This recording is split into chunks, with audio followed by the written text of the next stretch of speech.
Te conté que después de ver la peli Less Than Zero de Marek Kanifska, me obsesioné con la decadencia de las fiestas, la toxicidad de los tríos amorosos colegiales, de gente además con mucha plata.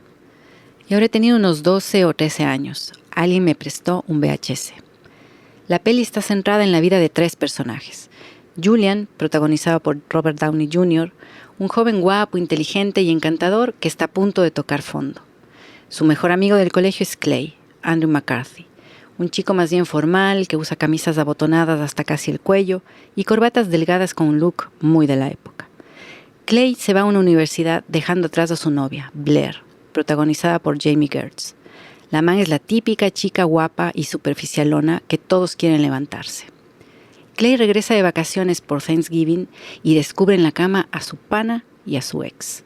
Su amistad y relación se van obviamente al carajo, pero más adelante un evento de vida o muerte, no voy a contar spoilers, los vuelve a juntar. Este universo, tan alejado del mío, de adolescente de ciudad pequeña y andina, me atraía un montón. Quizás no era el deseo de sexo, drogas y pop gogotero ochentero lo que me seducía, aunque supongo que algo de eso me llegaba. Lo que me encantaba de esta peli fue que sentía como mi gran oportunidad de experimentar algo que a mis tiernos 12 o 13 años era improbable. Quería ser tan ocurrente y aguda como Julian, ser una chica mala con sacos negros de hombreras altas y labial rojo como Blair, disfrutar la fiesta siendo una tímida y manejar un auto rojo y descapotable como Clay. Otro mundo era posible y estaba ocurriendo en algún lugar de Los Ángeles. Si tuviera que hacer un top 10 sobre mi educación sentimental a través del cine, sin duda Less Than Zero estuviera en mi top 10. Hola, bienvenidos a 25 Watts, un podcast de cine con Isabel Carrasco y Javier Andrade.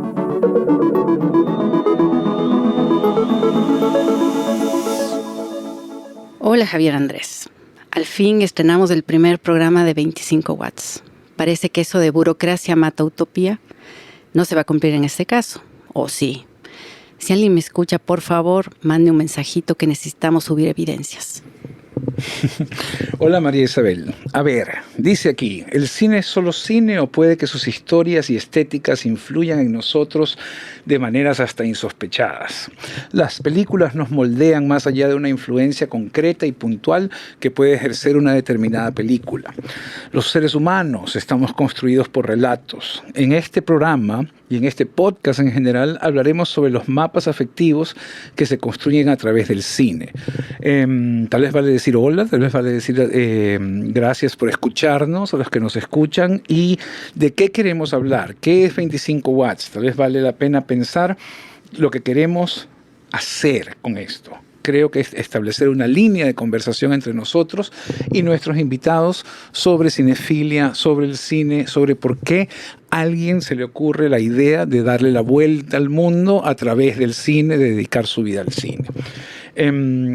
A mí, antes de arrancar este primer programa, estábamos justo conversando sobre la idea de definir o de qué es la educación sentimental. Entonces, para eso yo tengo unos pequeños tips de información. Uno es que el tema, el nombre, el título, la educación sentimental, para mí refiere a una novela del caballero Gustave Flaubert, una novela del siglo XIX, tal vez de las más importantes. Flaubert es el autor, por supuesto, de Madame Bovary. Gran novela del siglo XIX. Gran novela. La mujer infiel que lo abandona todo por amor y por supuesto es condenada y sufre. La pasa pésimo. La pasa re mal. Y su otra novela importante, para mí tal vez mejor incluso, que es La educación sentimental. Esa novela creo que define la idea de educación sentimental como las experiencias, lo que te sucede mientras vas atravesando el camino de la vida que define quién eres desde la emoción. Y en ese como caos y desorden y aleatorio nos encontramos. Me parece genial la idea de atacar este primer como primera sección del programa con esta anécdota de Less Than Zero. Es aleatoria. ¿La encuentras dónde, esta película? ¿En la tele? ¿En un VH, dices? ¿De qué? ¿De dónde? Sí, o sea, no recuerdo exactamente dónde fue, pero me acuerdo clarito haber visto la peli y haberme visto luego en la tele varias veces que pasaban, supongo yo que en noches de cine o en algún programa de esos. Y claro, la peli me la vi en mala calidad y probablemente en español. Doblada, además. seguramente Claro, doblada. claro. Por lo menos era doblaje latinoamericano, entonces no se sentía tan lejana. No era el terrorífico doblaje español de tantas películas. Exacto. Ahí hay una cosa que vale la pena pensar sobre esta cosa aleatoria, porque cuando hablamos de educación sentimental yo quería topar, tengo aquí anotado lo que en portoviejo se llama el maceo, que es como mis apuntes ahí para conversar, de un montón de cosas que son importantes para mí y que definen mi vida, que llegan igual sin ningún control, ¿no? Entonces, una de las cosas que tengo, por ejemplo, es E.T. E.T. yo no tengo control de quién me la enseña. Recuerdo verla en el cine, recuerdo verla con una amiga de mi mamá. ¿Por qué estoy en el cine con una amiga de mi mamá y no con mi mamá? Sabrá quién. Y eso cambia cosas. Esas bicis que vuelan generan cosas. Esa música genera cosas. ¿Y cuántos años tenías cuando viste E.T.? Cuando salió E.T. O sea, 5 o 6, porque estaba en la sala de cine. Debe haber sido, sí, por ahí. Y eso es importante y de nuevo forma una cosa gigante. Y hay otra cosa que de hecho es tal vez más valiosa, que es ver Duro de Matar. ¿Cómo se llama eso? Die Hard, de Bruce Willis, ¿verdad? Una película con Bruce Willis, con mi papá. Y a mi papá le gusta tanto esa peli, nos lleva a mí y a mi hermano a verla, y le gusta tanto esa peli que nos vuelve a llevar. Vamos 2 veces. ¿Y qué le gustó a tu papi de la peli? Nunca le he preguntado. Me encantaría preguntarle. A mí me gusta, a mí lo que me gustó era él. O sea, mi papá, que se cagaba de risa. Mi papá disfrutó mucho esa peli. A ver, espera, me acuerdo. Esa peli es de Bruce Willis en un... No, la del es avión. En el edificio. Ah, no, es el edificio. Es Nakatomi Plaza. Él tiene... Es una historia de amor, ¿eh? Él ha vuelto... Él es un policía de Nueva York y va a Los Ángeles a buscar a su esposa. Y la primera como huevada densa es que el man busca... hay un directorio electrónico en el lobby del edificio y él pone su nombre y su esposa no aparece. Y luego escribe el nombre, el apellido de soltera de su esposa y ahí aparece. Y es el primer chachán. Claro. No, y ella se han separado y no sé qué, y ella ya se ha registrado como soltera. Entonces él está ahí para hacer eso. Y llegan terroristas, que luego se revelan como vulgares ladrones de bancos, con un gran villano que es Alan Rickman de Harry Potter, de todas estas otras cosas. Actorazo. Y esa peli es re entretenida, re chistosa, y yo lo que me acuerdo es... Y re violenta. Me imagino violentísimo. Yo tenía 10 años cuando salió, cuando la vi. No me acuerdo, fíjate que eso es interesante, porque yo no me acuerdo de la violencia de esa peli, pero me acuerdo mucho que la gente se reía y había una explosión grande y me parece que eso a mi papá le hacía feliz. Ya, o sea, tu padre iba al cine a descargar un montón de frustraciones en su vida. Tensiones laborales, tal vez del hogar, quién sabe, y ahí pasaba eso. Y esa es una película importante, porque es una película que define lo que le puede hacer el cine a una persona. En este caso a mi papá. Y eso me encantaba. Yo me acuerdo clarísimo la idea. Además es como si quieres hablar en términos cinematográficos, es que es esto, un contrapicado de mío viendo a mi papá parado matándose de risa. Y eso me movió mucho. Otra cosa que te quería comentar sobre educación sentimental es, en películas, es una película que se llama Los Intocables, de Brian De Palma, que también vi en el cine con mi papá. Con Kevin Costner. Con Kevin Costner y Sean Connery y toda esa cosa. Escrita por David Mamet. Gran peli, si no la han visto, véanla. ¿Cómo se llama? Robert De Niro hace de Al Capone y es un sueño. Unos 10 años después, estando en Quito, yo vivía casi metido en la casa de unos hermanos, un gran amigo mío y sus 2 hermanas mayores que vivían en Quito. Y ese era como el centro de la actividad portovejense en el exilio, en Quito. En la montaña. Era en la montaña, era la casa la donde... La sede portovejense en la montaña. La embajada. Ya, okay. Llamémoslo con propiedad, la embajada. Y en esa casa, un día me acuerdo clarísimo, la hermana de en medio, que se llama Priscila Bernal vivió en New Jersey, que yo tenía 18 tal vez, ella habría tenido 20 años, me dice, Javier Andrade, ¿qué estás viendo? Siempre me decía Javier Andrade, por nombre y apellido. Y estaba viendo Los Intocables. Y no sé si tú te acuerdas de esa escena famosa de las escaleras. Claro, por supuesto. El homenaje a Potemkin y todo cámara lenta con Kevin Costner y Andy García. Que es además de una tensión, pero salvaje, ¿no? A eso voy. Priscila Bernal, que no le interesa el cine, que no tiene ni paciencia, que le interesan otras cosas mucho más importantes que el cine, se sienta a ver la película al lado mío, sale esa secuencia y en algún momento María Isabel, la man comienza a gritar. Comienza como a Claro, si el hiperventilar porque bebé había un en la cuna, no. Exactamente.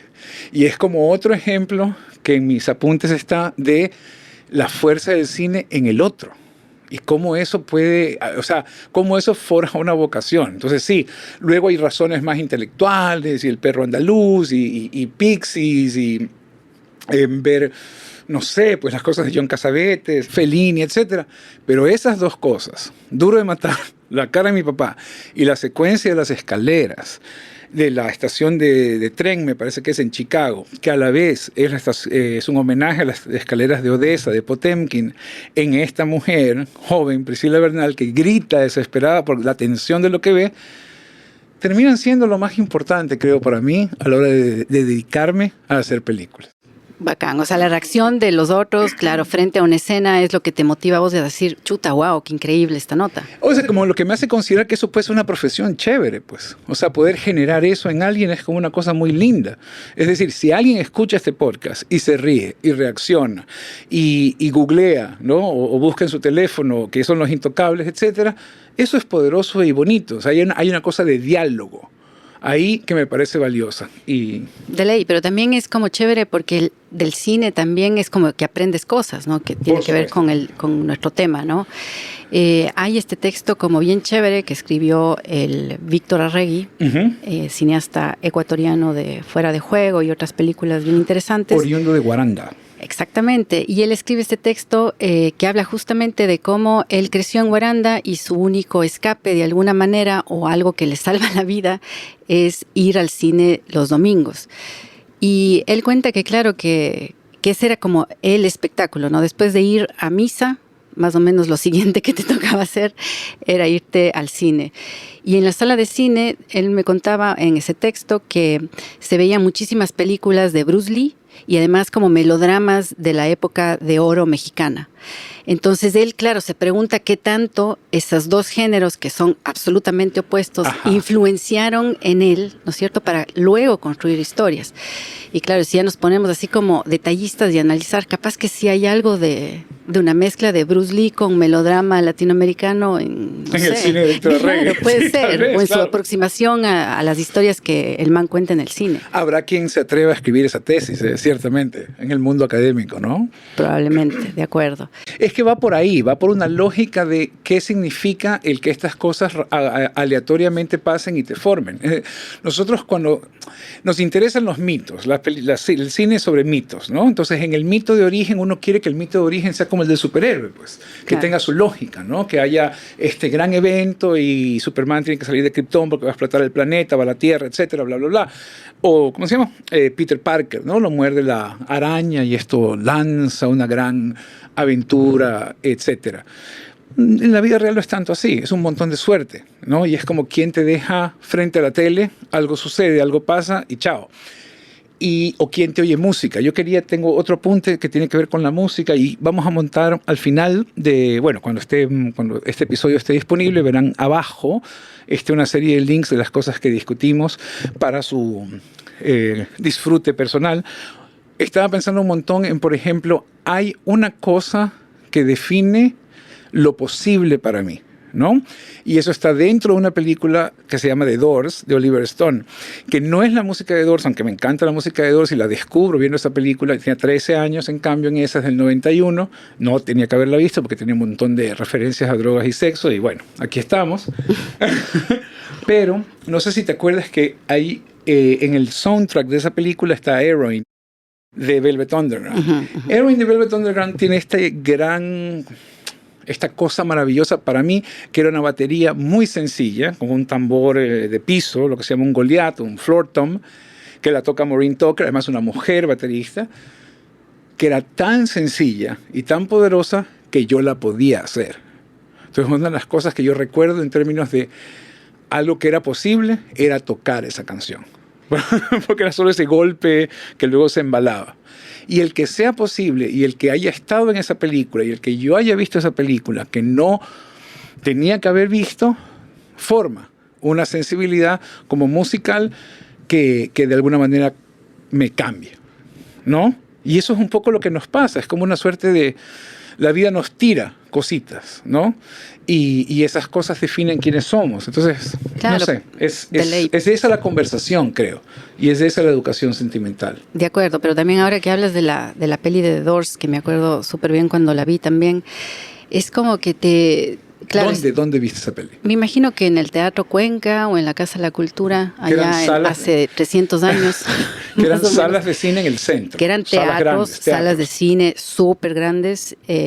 Bueno, o sea, para mi memoria eran gigantes. No sé si es que eran tan grandes realmente.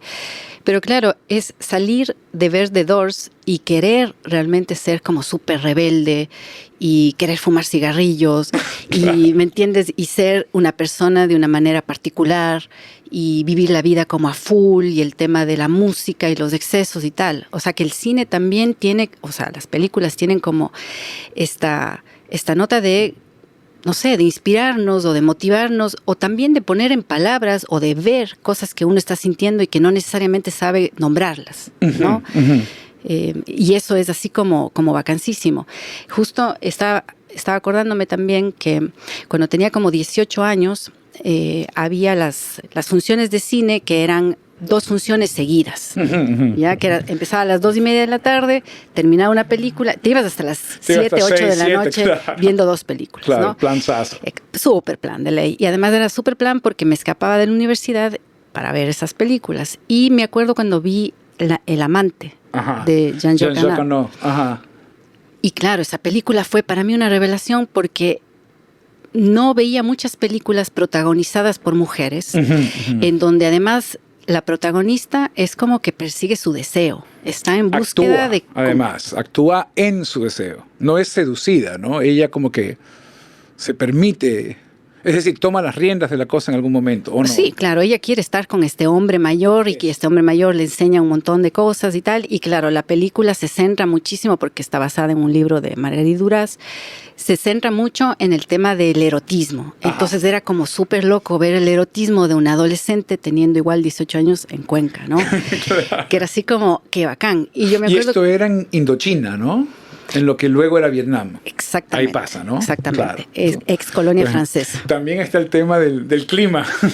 Estaba el clima, y la geografía. Claro. El calor, claro. O sea, la humedad y todo eso. Y era así como súper interesante porque además la película se pasaba, qué sé yo, ¿qué duraba una película en cartelera?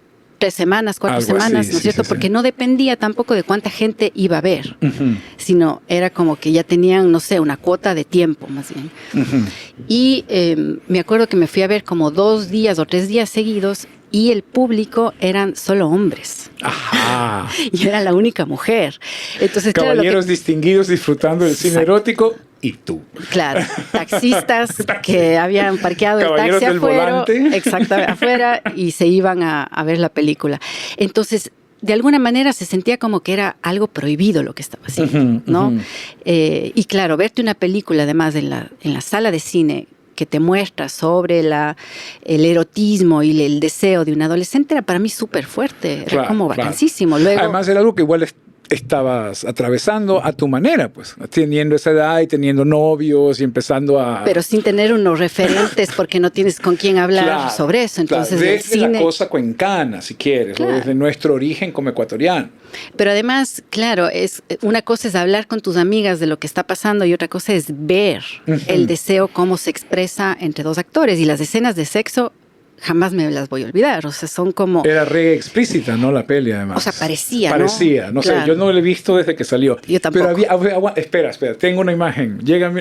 Hay un momento en que se mueven en el piso, exactamente, ¿verdad? Están rodando y bajan unas gradas, unas 2 o 3 gradas. Hay movimiento mientras se copula, pero movimiento, digamos, geográfico, no solo el movimiento pélvico del coito como tal, sino claro, hay un desplazamiento. Exacto, es una escena erótica como súper construida de una manera que no habías visto antes en el cine. Era como bien particular esa construcción. Yo me acuerdo de eso como algo novedoso. Supongo que debe estar en el libro. El libro lo tengo más claro, pero no... O sea, el libro... Pero el libro no era tan explícito sexualmente, ¿no? No, de hecho la adaptación es como mucho más erótica de lo que había en el libro, y hay esta anécdota, ¿no? De que Marguerite Duras luego odió la película.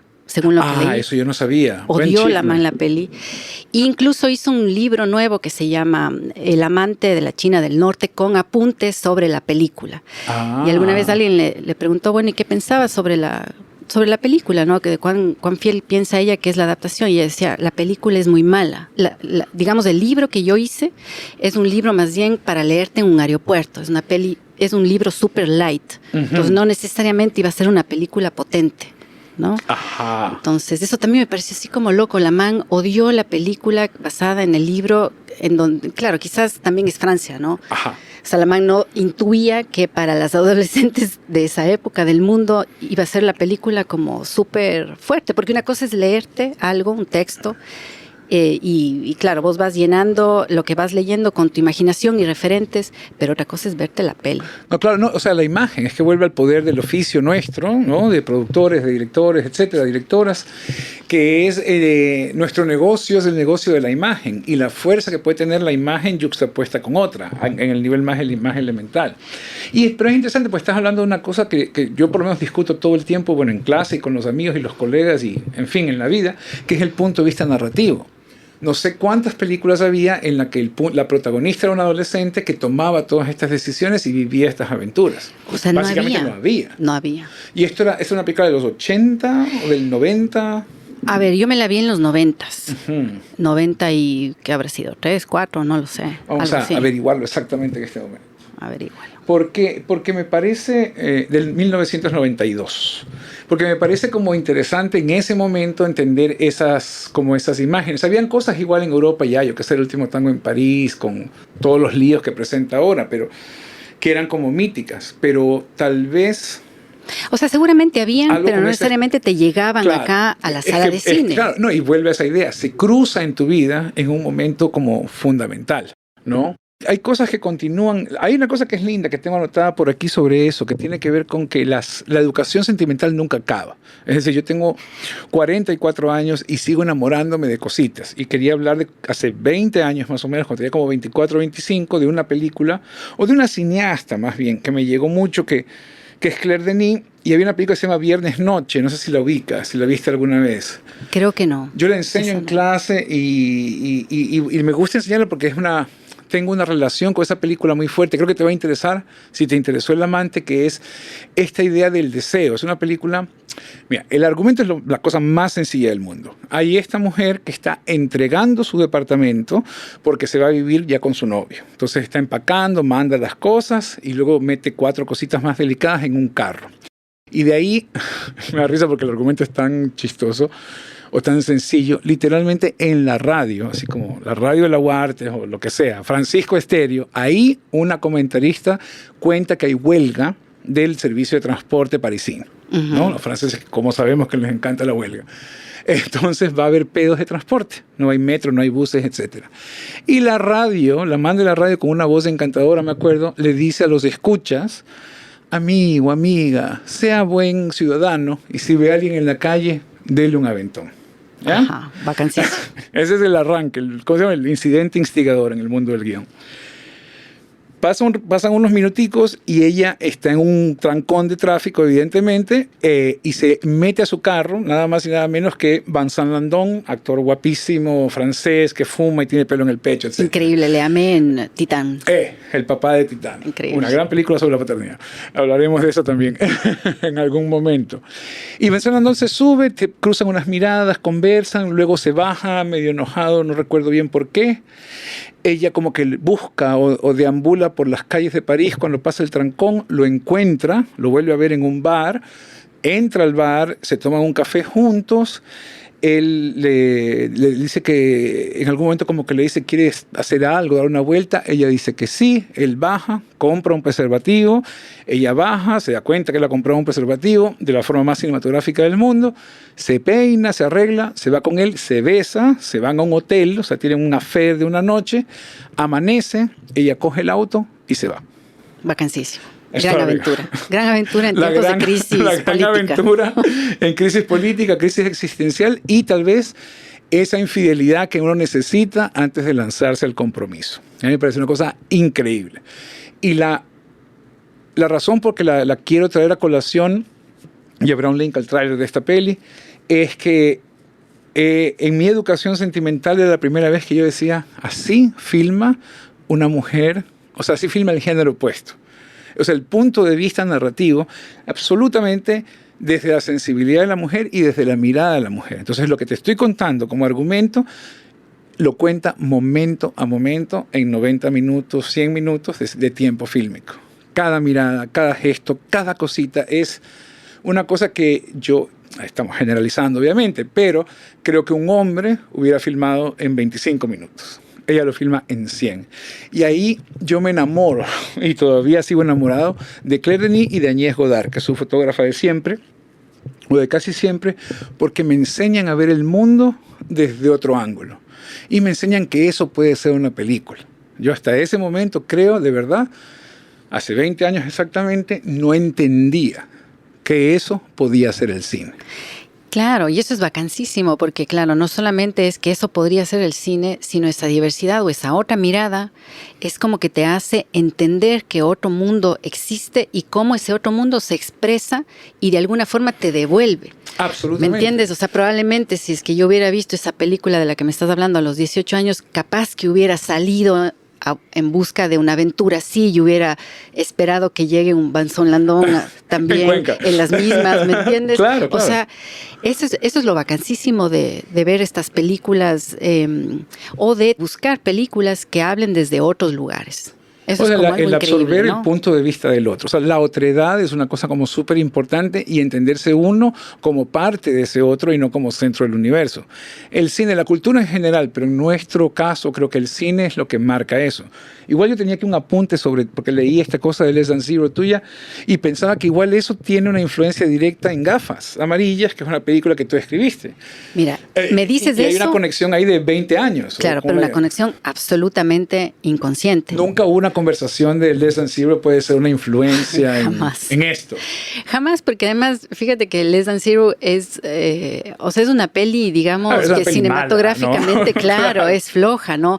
Aunque igual el cinematógrafo es Ed Lachman. Ajá. Y se filma increíblemente Beverly Hills, Bel Air, Palm Springs, y tiene estos colores y este look. Atardeceres y neón en la noche, exacto, ochentero. es como que más un look más de videoclip si quieres, y es como realmente te atrapa visualmente, ¿no? Sí. Y el personaje obviamente de Julian es increíble porque es decadente y además es todo este universo de la decadencia cocainómana. Sí, claro. ¿No? ¿A dónde te lleva? Bueno, para mi película, para mi primera película hay relaciones ahí en términos del comercio del cuerpo por vicio, digamos, ¿no? Que es una idea que está muy bien lograda en esa peli. Claro, además, o sea, Robert Downey Jr. es un gran actor, porque ahí tiene todos los rangos posibles, porque además es un tipo adorable, es un tipo inteligente, pero también es un tipo adicto. El man quiere ser buen amigo, pero también se mete con la novia del mejor amigo. Claro, o sea, hay una serie de cosas. Llevar, claro. Claro, y también es como muy de la época, ¿no? Muy de los 80 creo que es esta película, ¿no? Sí. Y el libro es el libro de los 80, ¿no? Del principio de los 80, claro. 82, ¿no? Brayston Ellis. Claro que tiene 21 años cuando escribe ese libro. Y es su primera novela. Claro, ¿no? Que es también un milagro. Eso es un milagro, porque además es tan... A lo que yo la comparo, y que también vale para los links del final, para la gente que nerdee, si es que a alguien le interesa, es mucho como El extranjero de Camus. Es como que alguien escribe su versión de gringo, aniñado, blanquito, del extranjero de Camus con 21 años. Es una cosa milagrosa. Pero bueno, volviendo a lo que yo tenía anotado aquí, yo en Gafas está el triángulo, y está un triángulo también como de entre la amistad. O sea, la amistad es tal vez el gran problema de Gafas en términos de conflicto dramatúrgico, no es el amor, sino la amistad. Es una película de amistad problemática en muchos sentidos. De acuerdo, es una amistad que se confunde por un momento y que luego va por otros lados porque realmente la protagonista es ella, ¿no? Pero sí, o sea, lo que pasa es que las cosas que vemos influencian de una manera incluso como inconsciente, ¿no? Sí, entonces, finalmente, capaz que sí hay un link entre Gafas Amarillas y Less Than Zero. Yo estoy seguro. Ni sé cuánto, 80 años después, más tarde, ¿no? Lo cual es así como loco, de ley. Claro. Y no tengo mucho que decir al respecto porque la verdad es que no sé, es como raro. Queda para tu terapia. Claro. Esto no sé, nada de eso de la terapia se usa. Claro, llamando, se queda para la consulta del siguiente mes, ¿no? No, pero es bonito porque somos, a ver, ¿de qué somos presa? Somos presa del azar, somos presa de lo que se nos aparece, somos presa de lo que se enamora. Ahí hay una cosa bonita de un escritor mexicano que encontré sobre esto, que es Benito Taibo, y tiene una frase que me gusta un montón, justo de esto. De eso se trata la educación sentimental, de poder reírse y llorar cuando lo necesites, de no usar una falsa fachada de ti mismo, de construir los sentimientos con sensaciones aparentemente diferentes. Súper bonita esa frase, Divino, lindísima. porque además es exactamente lo que hablamos, es una suerte de cosas, de dominós que nos caen en la vida sobre los cuales nosotros construimos, cada uno desde su ángulo, aquello que se vuelve la vocación. Yo me acuerdo de una conversación en tu balcón de tu casa hace 1000 años, en la que tú dijiste una cosa que yo me cago de risa siempre cuando pienso en eso. Tú dijiste, hablando de la Ciénaga, no me acuerdo ni sé qué, pero estamos hablando de la Ciénaga, Lucrecia Martel, piedra angular del nuevo cine argentino, sí, piedra angular de la vida. Sí, en este podcast no pueden ver, obviamente, por obvias razones, pero hay un altar aquí con Lucrecia Martel, Pedro Almodóvar, claro, Casabets. Claro. Y velitas y inciensos, ¿no? Pero yo me acuerdo que tú dijiste, y nunca me olvido, esa película es Cuenca. Y yo me quedé así, no, esa película es Puerto Viejo. Y esa es la fuerza de ese relato. O sea, siendo tan específico, hace que cada uno conecte y reemplace los detalles por sus propios detalles. Y de eso se trata esto. O sea, de eso se trata hacer un programa de cine. ¿Por qué estamos haciendo esto? Porque nuestra educación sentimental está basada en películas. Y porque nuestra vida adulta está basada en la creación o en el intento de crear y hacer películas de una manera sostenible. De acuerdo. Y a propósito de la Lucrecia Martel, es interesante porque estaba leyendo una entrevista de ella en que, claro, ella no ve al cine como, digamos, como la piedra angular de su educación cinematográfica incluso, ¿no? Ella dice que no veía mucho cine y que más bien ella aprendió a contar historias a través de su abuela, que les contaba historias y cuentos permanentemente porque era una familia súper ampliada y en una ciudad pequeña, ¿no?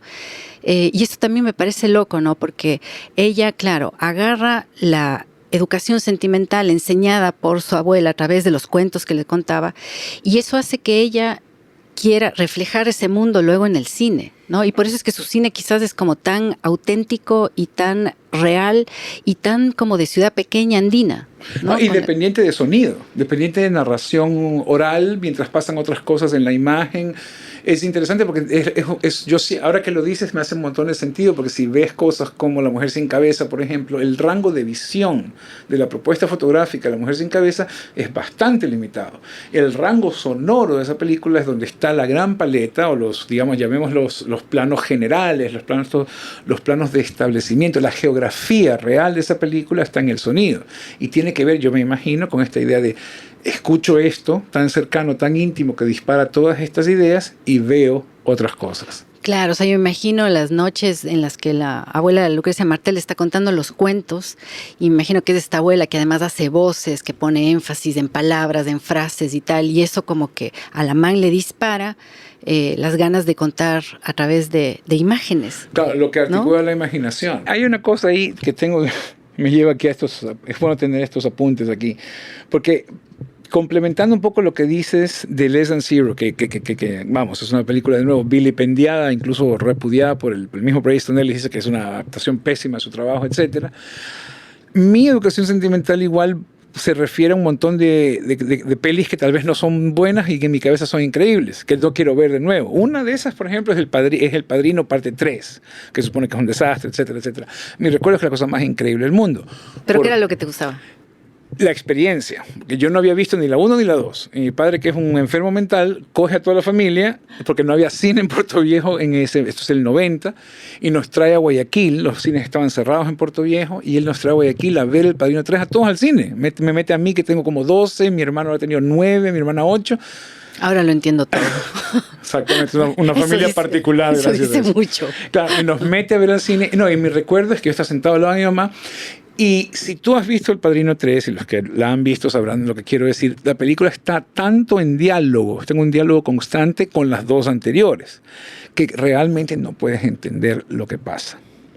Claro, o sea, es difícil verla como pieza única. Única o separada del resto. Es el final de una trilogía y responde a los eventos anteriores en la trilogía. Entonces, lo que me acuerdo era el placer de yo preguntarle a mi mamá, y que mi mamá como que me cogía y me suspiraba lo que iba pasando. Es que es Sonny. ¿Quién es Sonny? No, que Sonny era el hermano mayor de él.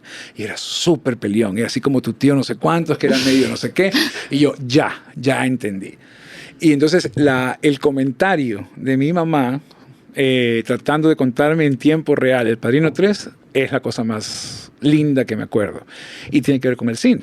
Qué bacán. Yo me acuerdo cuando me vi Top Gun también, que me fui a ver al cine con mi abuelo. Uh-huh. Mi abuelo no sé por qué me llevaba al cine. Supongo yo que le molestaba y le decía, vamos, porque yo habría tenido igual, no sé, 10, 11 años. Sí, pues claro. O sea, como chiquita. Menos, tal vez. Es una película del 85. De ley, pero no puede haber sido mucho menos porque igual creo que la censura igual era 12 años o algo así. Entonces yo me fui con él.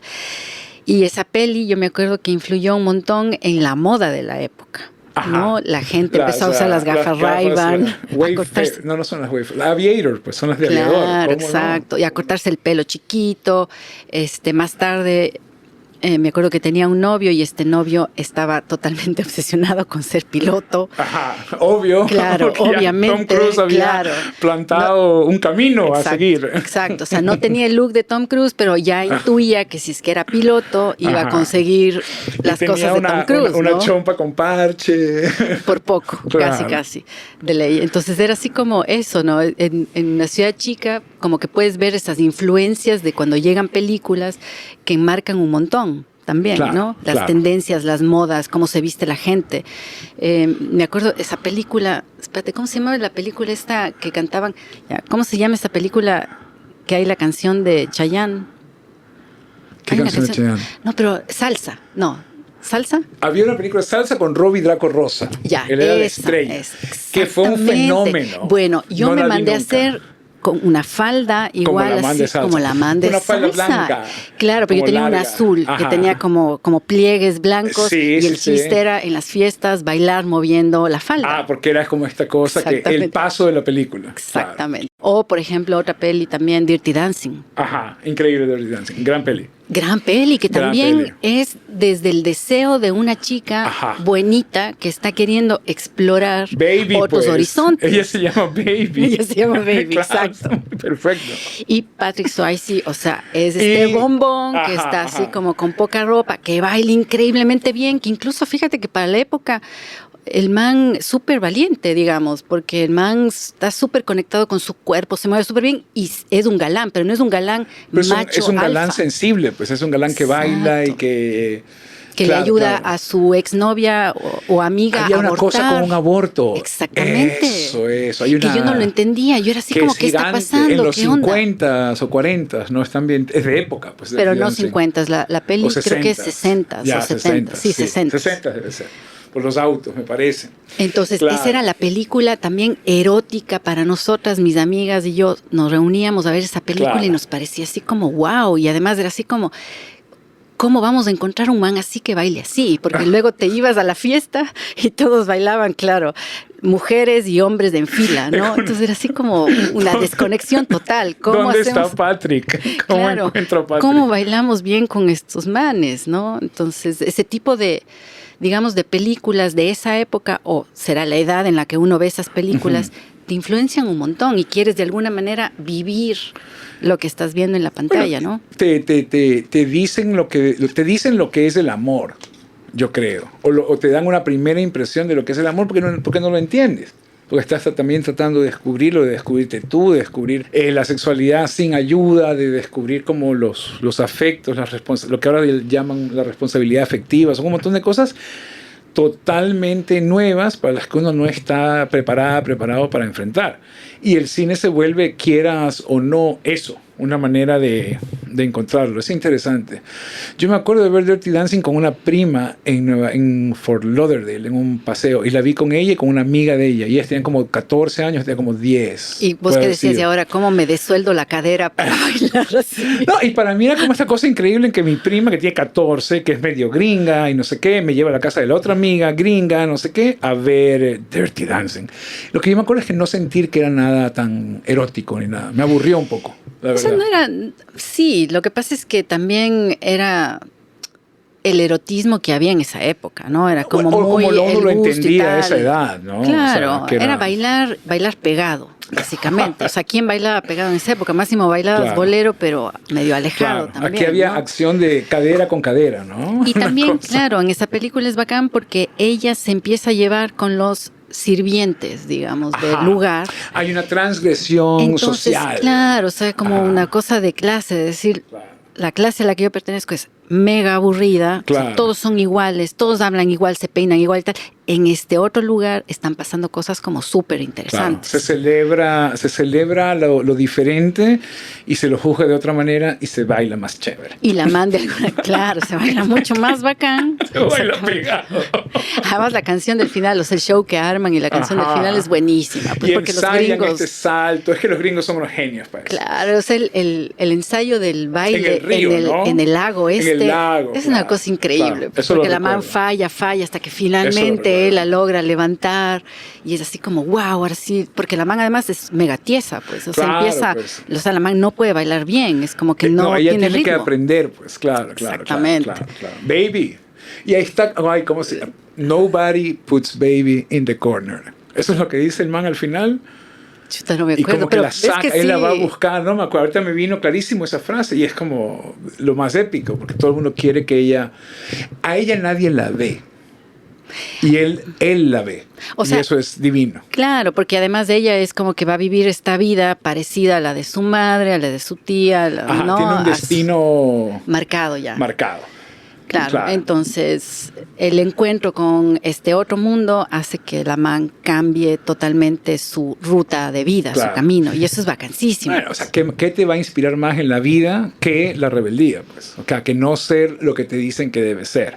Eso es, de nuevo, el resumen de lo que estamos. Claro, decepciona a tus padres, por favor. Por favor, no hagas. En eso yo me gano el premio. Por Yo favor, también, también. claro, no hagas lo que tus papás querían que hagas, ¿no?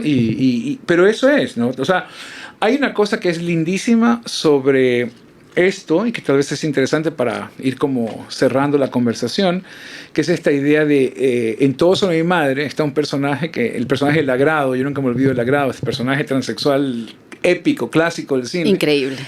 Que tiene este discurso gigante, maravilloso, que terminaba con esta frase que más o menos decía, porque uno nunca es más auténtico que cuando se parece a lo que siempre ha querido ser.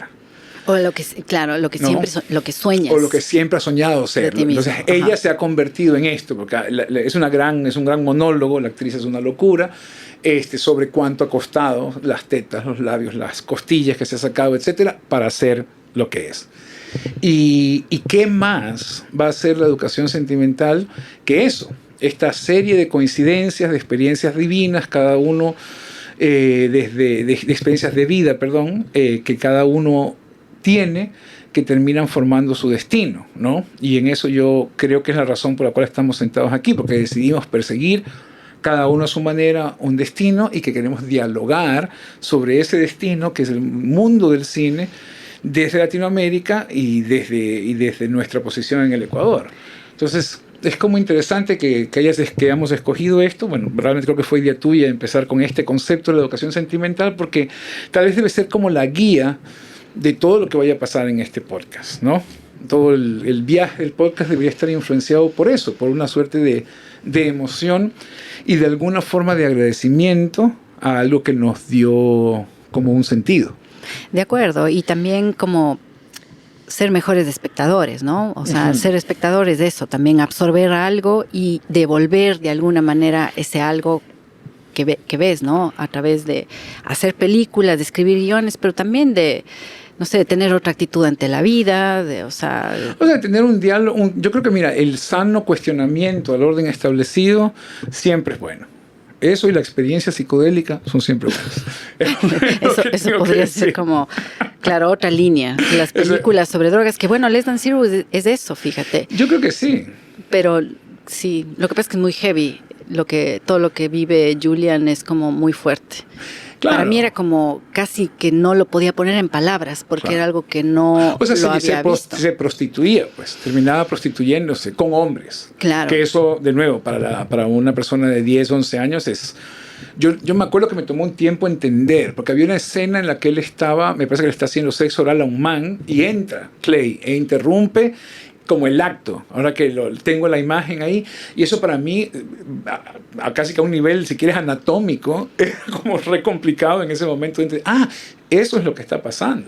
Entonces, pero deja huellas y curiosidades sobre lo que uno termina explorando después. O sea, yo, de nuevo, creo que eso está sobre un montón del cine ecuatoriano, de ley, las drogas. Seguramente. Sí, bueno, sí. O sea, mejor no hablar, las ratas, en fin, hay un montón, Sin Otoño, claro, Sin Otoño, que tienen preocupaciones que no creo que tienen relación tan directa con las personas que las escriben o las dirigen, pero sí con los entornos, porque era como una fuerza dominante de rebeldía. Como que si hubiéramos visto otras películas, la forma de rebeldía sería otra. De acuerdo, o ¿no? si es que hubiéramos crecido, digamos, en otro contexto, quizás la forma de rebeldía sería diferente. Sería distinta. diferente, claro. No, eso es como interesante y de nuevo, clave para lo que va a pasar en esta temporada que empieza hoy, ¿no? Y que yo creo que deberíamos ya pensar en decir chao. En ir cerrando. Finalmente, déjame si tengo algo que no se me... Eso, cosas que siguen pasando. Me acabo, no hace mucho, esto es una confesión terrible para la cinefilia, me parece que hace unos 10 años, o sea, los 30 y pico, después de haber hecho la primera película, me topo con dos cosas que ahorita son como estas cosas grandes para mí. Una es Corrientes de Amor, de John Cassavetes, que yo había visto todo John Cassavetes, y era un fanático de John Cassavetes, y podemos hacer un episodio entero, tal vez lo hagamos, sobre John Cassavetes y su influencia, pero nunca había visto Love Streams, por la razón que sea. Y en un viaje de festivales, con un Mejor No Hablar, conseguí como entre Blu-ray, una cosa que era Blu-ray y DVD de Love Streams. Y ya grande, ya viejo, etcétera, ya creyendo que uno entiende Cassavetes, ves esa película y de lo que trata, y que a la vez es como una suerte de resumen de su obra y una celebración de un estilo de vida, de una búsqueda por ser auténtico, se vuelve una cosa increíblemente relevante. Entonces mi nota de adiós de este primer episodio era decir a todo el mundo algo que dice Lucrecia Martel, de hecho, en una visita al closet de Criterion Collection, de todo ser humano debe ver Love Streams, Corrientes de Amor, así que por favor háganle caso a Lucrecia Martel.